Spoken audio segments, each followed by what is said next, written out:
Welcome to part 9 of our series. We'll talk about the major workflows in texturing in 3D.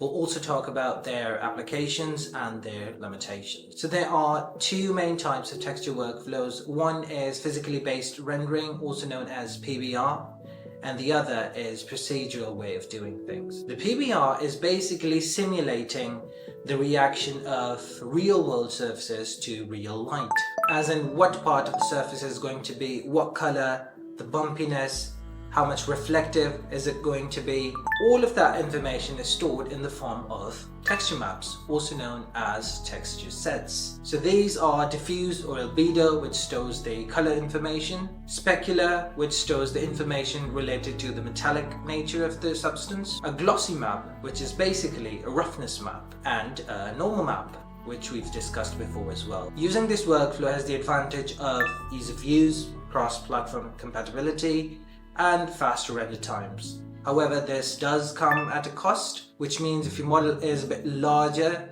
you can see obvious tiling of those textures, because at the end of the day, these are images which have certain resolutions.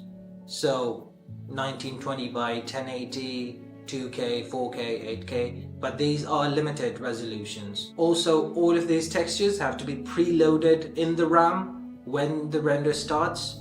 So if you use a lot of these textures, they come at a cost of increased VRAM usage. There are always, however, ways to mitigate these limitations. In Blender, you have a very handy shortcut of importing all of these textures at once, instead of importing all these images separately and then plugging them all in. With the native Node Wrangler add-on turned on, select the principled BSDF and press Ctrl-Shift-T. Now browse to and select all the relevant maps that you want to import. And now the Blender will automatically import all of these in, make the connections, and have the material ready to go. This saves so much time, especially if you have to texture a lot of materials that way. Let's talk about procedural textures.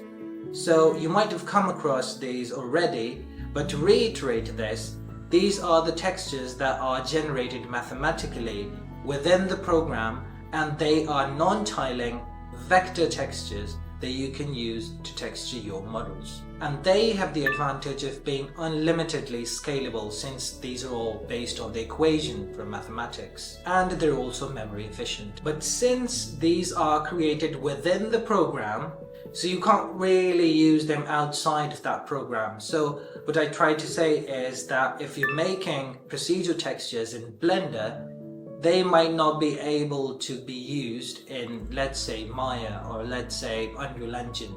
And so you have to bake those material, which is a different topic, and then you'll be able to import these textures in those programs. So there is no cross-platform compatibility for these, and they are relatively complex to make as well because of all the nodes that you have to connect. One more thing is that the procedural textures are calculated during the render, so they do tend to increase those render times. I generally tend to use the PBR workflow, mostly because of its simplicity and compatibility with other softwares as well. Using PBR workflow, you can achieve realism faster as well, because you don't have to tweak every little bit details in the nodes in order to achieve that real look. But you will find yourself using one or the other based on the pros and cons of each. In our scene, we have mostly used PBR textures, as you can see by the images plugged into the base color and respective channels.